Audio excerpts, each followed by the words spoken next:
Wolves Within, Prism of Truth, Book 1 by Siobhan Mirza Sudesh. Copyright Siobhan Mirza Sudesh 2024, all rights reserved. All characters and events in this publication are purely fictitious, and any resemblance to real persons, living or dead, is purely coincidental. Cover art Wolves by Miriam's Photos from Pixabay.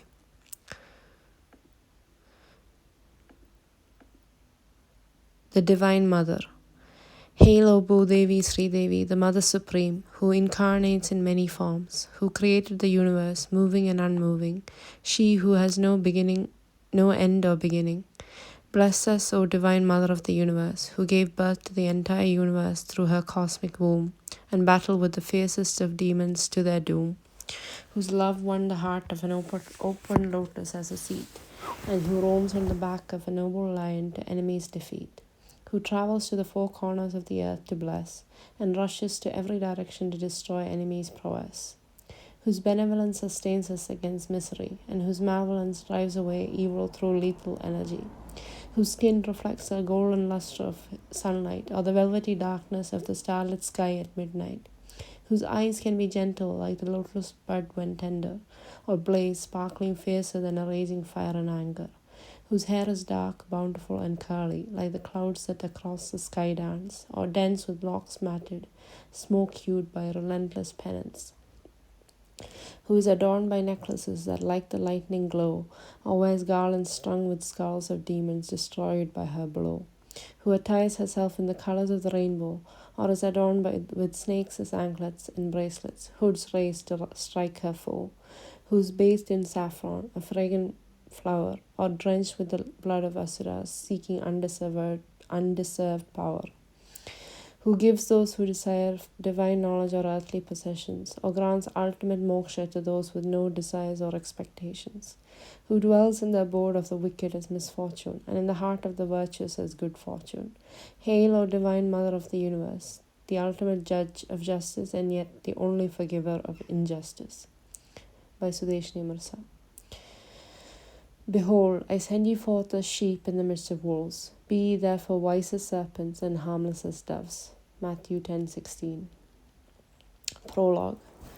Dust did not have the chance to settle on the trapdoor before it crashed open. A wrinkled brown hand emerging from its murky depths, succeeded by a head wrapped in a dark shawl and a torso that bulged under the crone's clothing. The woman strode towards one of the numerous shelves decorating the dark room, and moving aside many of the bottles in the front row, reached for a relatively small, oddly shaped flask right at the back. As her fingers closed around the narrow tube of glass, her excitement was almost palpable. Her clothing rustled as if it had a life of its own, and wisps of grey hair escaped from underneath the shawl. She regarded the bottle. The vial contained a viscous liquid the color of old blood. The crone tilted the glass, and the liquid crept sickeningly in the direction of the gravitational pull. Holding the glass cylinder, she moved around the first few shelves, into a hidden clearing in the middle of which some bricks were arranged to form a square, with an empty space in the middle. The void was scorched black, and a foul smell emanated from it. The old woman, mumbling incoherently to herself, lit a fire inside the brick altar, and then crouched in front of it, head bowed. Her murmurs transformed into chanting, which gradually grew louder and louder.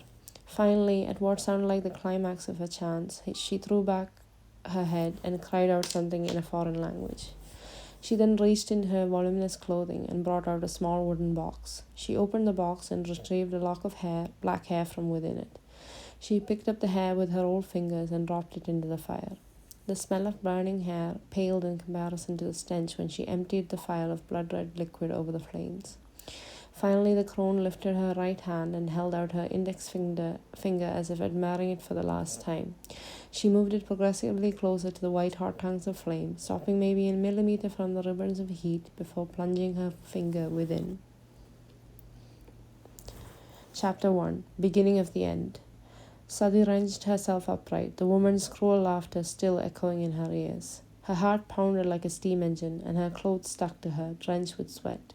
She was panting with the effort to breathe calmly when her alarm went off, deafening with an annoyingly cheerful tune.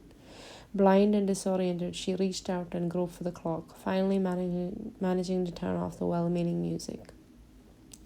She shook her head and tried to rub the nightmare out of her eyes along with the sleep. Ugh, it had been so horrible. Snatches of the same dream had been playing her for the last few days, but they'd been nowhere near as vivid as this time. Sati pressed her palms to her eyes, compressing her eyeballs until they started to hurt. This was the first time she dreamt anything this clear or specific. She took in a deep breath, crossing her legs beneath herself on the bed. She couldn't shake off the feeling that what she had seen was important. She obsessively thought back over the dream, the hooded woman, the ritualistic fire, the ominous chanting. She frowned. She had to admit the dream just creeped her out. Giving up, she heaved herself off the bed and, yawning, headed for the bathroom. She kept wondering about the woman, those innumerable bottles, the crone's nefarious chanting as she got ready for school. Who was she? What did her sinister actions mean? Why had Sati been dreaming of her? Sati was so distracted that it was only as she was reaching for the shampoo bottle that she remembered that it was her birthday today. She blinked, freezing in shock. She was officially an adult. Wow! The realization was followed by a sudden rush of hope, a rush of sweet, elusive hope. As though someone had pressed the fast-forward button, she rushed through the rest of her morning business, all the time trying to quench the feeling of anticipation that roared on the inside of her throat and threatened to choke her. He hasn't cared for 18 years. Why would he start now? She asked herself viciously. Hot on the tail of cynicism, Hope countered, This is different. You don't become an adult every day. You'll be there. Sati tried to ignore the quarreling voices as much as she could and flew down the stairs two at a time. She rushed headlong into the kitchen and paused just inside the doorway, slightly out of breath. The kitchen, with its wide, spacious proportions and bare walls, was exactly the same as it had been last night. Exactly the same, that is, except for the plate and mug that had been left to drain near the sink. Heart sinking, she abandoned the kitchen and walked towards the front door, flipping aside the curtain camouflaging the small window next to the door. She knew what she had expected to see, and she was not disappointed. The driveway was empty, the gravel newly quicked up by the tire tracks. Obviously, her father had not deemed it necessary to stick around to wish his only daughter a happy birthday. She should have trusted her own skepticism. Hope had turned into a sudden lump in her throat, making it difficult to swallow. Cynicism reclaimed its original space, smug. Sati left for school without breakfast, loath to return to the empty kitchen. The first thing Sati saw as she walked back into the silent kitchen was the note from her father, propped against the electric kettle. Deliberately, she dislodged the piece of paper by picking up the kettle and filling it with enough water for 1 cup. She then slammed it back onto the counter and flipped it on. As the water boiled in the background, she opened the note. It contained familiar words: emergency, conference, unavoidable, money enclosed, etc. She crumpled the note in her fist and cursed herself for even entertaining a hope. Will I never learn? She dropped the crumpled paper on the floor and headed up to her bedroom. Mechanically, she changed into shorts and a comfortable t-shirt, and then returned to the kitchen, made a cup of tea, and wandered into the living room. Sitting down in front of the TV and sipping her tea, she flipped through the channels, neither seeing nor hearing any of the inane reality shows that had annexed television. As always on her birthday, her thoughts were on her mother. And as usual, she had lots of unasked for alone time to ruminate on the subject. Amma had died giving birth to her back in India, breaking her father's heart and driving him to seek respite in a foreign country devoid of painful memories. Even after 18 years, he still had not gotten over the death of his wife. Even now, there wasn't a single photo of her in the house, not a single article of clothing, not a single memento, nothing in short that would remind him of her. Except, of course, for his daughter. When she had been younger, Sadi had pestered her father with questions about Amma. He had either skillfully evaded her inquiries or simply snapped at her. She had long since learned not to ask. Although Sati had never known her mother, her absence was almost a physical pain that she carried within her every waking moment. The void was there in her every action and thought, trapped inside her without any outlet. Maybe if she at least knew anything about her mother, the pain wouldn't be so bad. Maybe if she knew what her mother had looked like, or what she had liked and what she had disliked, what books she had read, which movie characters she had made fun of, what she had liked doing for fun, whether she had been serious or silly, funny or sedate, emotional or practical, smiley or frowny. But the truth was, Sadi didn't know squat about her mother. Sitting there, brooding on stinging memories, she felt a familiar yearning for her mother turn into simmering anger. What right did her father have to lock away the memory of her mother in his own heart, blocking all access from Sadi? What right did he have to estrange Sadi from her? With grim determination, she stood up, deciding that if there was just one little memento of her mother somewhere in this house, she would find it today, on the 18th anniversary of her mother's death, even if it meant turning the house upside down. Sadi slumped against her father's ransacked desk, the last of the furious energy that had possessed her for the past hour ebbing away.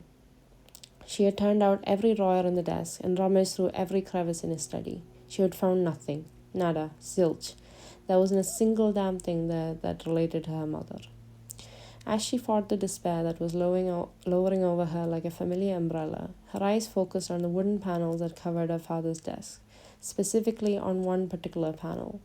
It looked different from the others. It had scuff marks on it, scuff marks which marred the otherwise smooth surface. Intrigued, Sadi leaned forward on her knees and fingered the much-abused wood, pulling and pushing to try and understand the anomaly. Then she got the idea of pushing sideways, and suddenly the panel gave. A hidden compartment folded out with a muted thud. Hardly daring to believe her luck, Sadi lifted out the solitary object in the drawer, a rusted tin box. It was locked, and however much she pulled at the padlock, it would not budge. Obviously, the lock was not as old as the box seemed to be. She reached up and drew open one of the drawers that she had already pawed through. She felt around inside, and her fingers brushed against the bunch of keys she had seen there during her earlier search. She lifted them out and examined each one carefully. There were about 6 or 7 keys on the single ring, but not one was small enough to fit the tiny lock of the box. Resigned, she replaced them in the drawer and sat thinking for a while. Then she used the edge of the desk to propel herself to her feet and headed for the kitchen, rummaging around there for a few minutes before returning to sitting cross-legged on the floor of the study. In her hand was a hammer. As she lifted the hammer in her hand and braced the padlock against the edge of the desk, the thought invaded her mind that she really shouldn't be doing what she was doing. It was one thing to go through her father's open desk in his open study. It was another thing altogether to break the lock of a box that he had hidden in a secret compartment and obviously didn't want anyone, i.e. her, to see. Serves him right for shutting me out. She allowed all the anger and pain and hurt that her father had doled out to her over the years coalesce at the forefront of her mind and firmly brought the hammer down. Clank! The mystery box flew open. Along with the broken remnants of the padlock, the secrets of the box lay bare before her. A ring, a golden necklace, and a bunch of papers, yellowed with age and sticking to each other like a herd of frightened sheep. She recognized the chain as a tali, the ceremonial chain placed around the bride's neck by the groom during a Hindu wedding. The locket was leaf-shaped, with an interesting symbol that looked like a tree with a tail.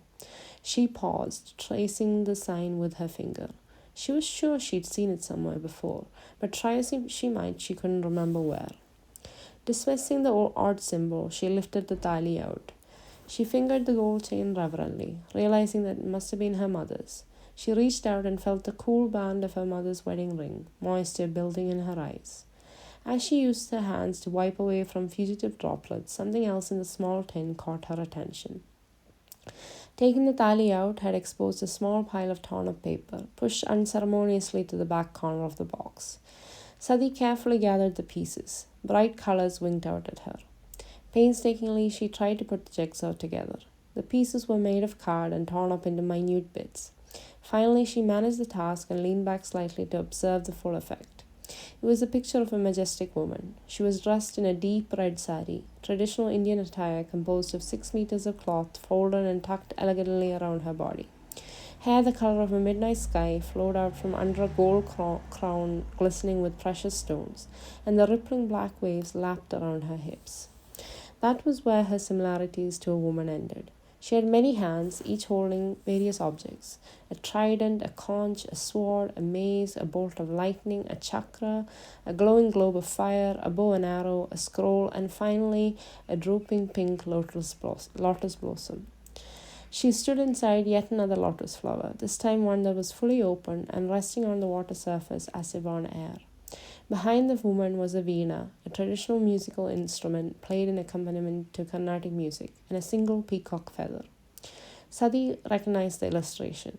When she had been younger, her father had not been able to leave her alone for so many days at a time as he did now, for fear of prosecution, and he had found an alternative in the form of an old Malayali friend of his, whom he persuaded to double as a babysitter. It was through endless days spent in the musty house with the friend and his family that Sadi learned the language and culture of Kerala, her parents' home state. The friend's wife was a devout Hindu and kept photos of Hindu deities in the house. One day, when left to her own devices, little Sadi had gravitated towards the brightly colored depictions in framed pictures and later asked her about them.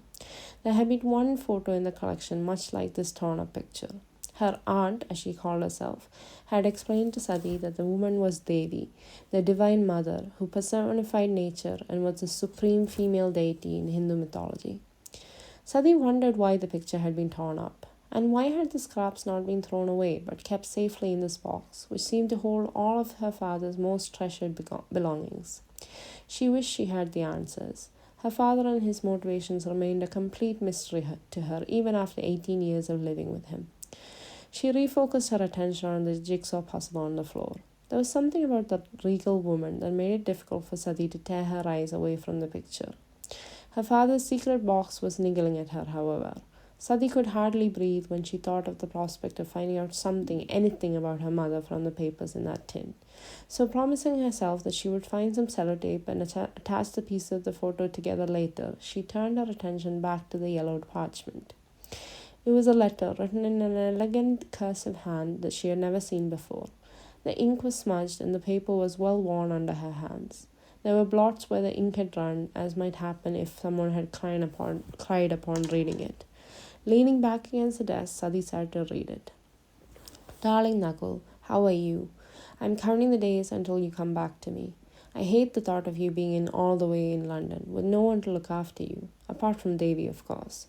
I ask her every day to pay special attention to you. And yes, I will be honest, I also want you to be right next to me, not halfway across the world. I never claimed to be unselfish.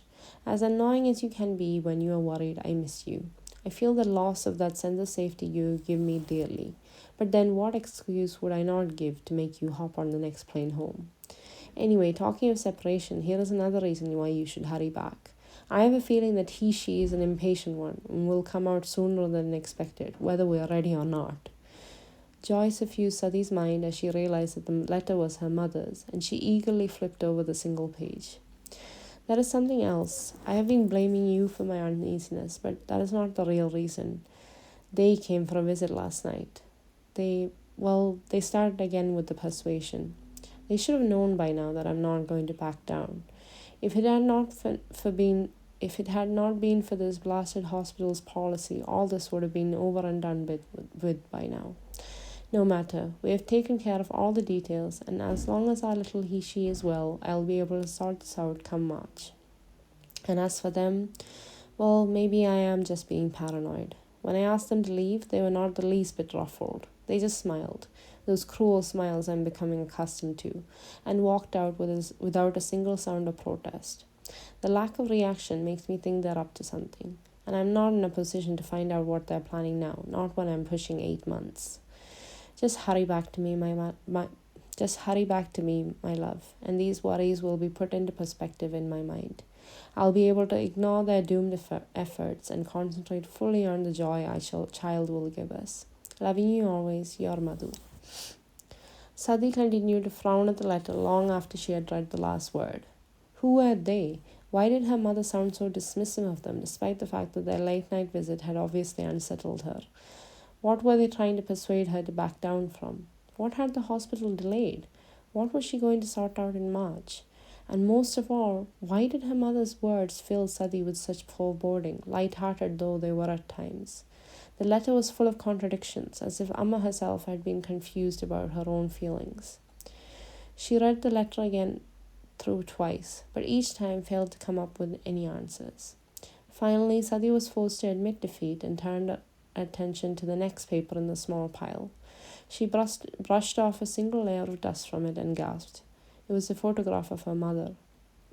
Despite her triumphant joy at finding this hidden cache of her father's precious possessions, Sadi had not really expected to find a photo. Now her eyes feasted on her mother's face greedily, drinking in her features. Amma was very beautiful. Unruly black curls briefly kissed her mocha-tinted skin as they bounced around her face and well below her shoulders, disappearing off the edge of the photograph. A dimple danced joyfully in her cheek near her lips, which curved in a rose-colored crescent. Her eyes looked directly into the camera, piercing in their intensity, but comforting in the kindness that so obviously inhabited the soft brown rings. Sati didn't know how long she sat there, staring at her mother's photo, trying to fill up 18 years' worth of need in just a few minutes. She could not get enough of Amma's smile, her eyes, her adorable dimple. After a long time, she set it aside reluctantly and picked up the last of the papers left in the pile. It contained a few sheets stapled together, but the papers were yellowed like the rest. They were plane tickets showing the itinerary of a journey from India to London. Sadi was about to replace them with her mother's photo again, disappointed, when Amma's name jumped out from the lines of text on the ticket. Madhu Varma. Sadi clutched the papers close to her face, scanning the page. It must be really old, from before Amma went back to India. Sadi broke off mid-thought as she stared uncomprehendingly at the dates. Passengers: Nagal Varma, Madhu Varma and Sadi Varma. Departure 22nd January 96 from Cochin, Kerala. Arrival 22nd January 1996 at London Gatwick. January 1996. 7 months after Sadi had been born. How could her mother have come back to the UK on the 22nd of January if she was supposed to have died in childbirth on the 15th of June? Sadi's head spun with trying to absorb this onslaught of information. What did it all mean? She could tell she was on the point of losing it and tried to sort through everything methodically and find a logical explanation. She rechecked the dates, she counted the months from June to January, she read through the whole of the stapled bunch of papers, thinking that the ticket must have been from before her mother died and there would be a cancellation on the next page. There was indeed something on the next page, not something that cleared up the confusion, however, something that made it worse. Passenger: Madhu Varma. Departure 3rd March 96 from London Gatwick. Arrival 4th March 96 at Cochin, Kerala. So, her mother had gone back to India barely 2 months after she had come to London, alone, 9 months after she was supposed to have died. Frantically, Sadi gripped the letter and scanned it, trying to find that one line she had noticed earlier. We have taken care of all the details, and as long as our little he-she is well, I'll be able to sort this out come March. Sadi squeezed her eyes shut and applied 2 fingers from each hand to her forehead, attempting to massage out the throbbing headache that seemed to have taken a permanent residence there. She could only see one possibility. The tickets must have been booked well in advance, and the plane that was supposed to have left her with her father, mother, and herself in January must have been minus 1 passenger due to unforeseen circumstances. Circumstances like, say, a child murdering her mother as she came into the world. An iron fist caught hold of her heart and began to twist and turn it in a familiar dance of torture. Sadi tried to refocus on the answer to the mystery of the plane tickets. Yes, that must be what had happened. She could easily pick up the phone and call the airlines and confirm that her mother had not travelled on either the flight in January or the one in March. However, she didn't move. She stared at her mother's letter, her attention drawn in particular to the line, "The lack of reaction makes me think they're up to something." What if her mother's intuition had been right? What if her visitors had given up on persuasion and resorted to something more effective? Sadi swallowed hard, scared to continue. What if her mother had not died in childbirth? Her head was shaking back and forth even before she had completed the thought. It must be just a coincidence. Isn't Amma's death the reason why Dad settled in London, away from the memories of their happy life together in Kerala? Isn't that why... Sadi stopped abruptly and then finished the thought. Isn't that why he's hardly spoken 2 words to me since I can remember? Because he blames me for his beloved Madhu's death? If that were not the case, what justification did he have for hating her? And what of her mother? Was she still alive in India? Had Sadi been separated from her Amma by a less final barrier than death? Or had she died, not at Sadi's tiny hands, but at those of the sinister people that Amma had talked of in her letter? Sadi was truly sick of unanswered questions. Pushing the papers off her lap in disgust, she stormed upstairs to her bedroom and brought down a pack of playing cards. Clearing a space on the floor, she proceeded to lay them out for a game of solitaire.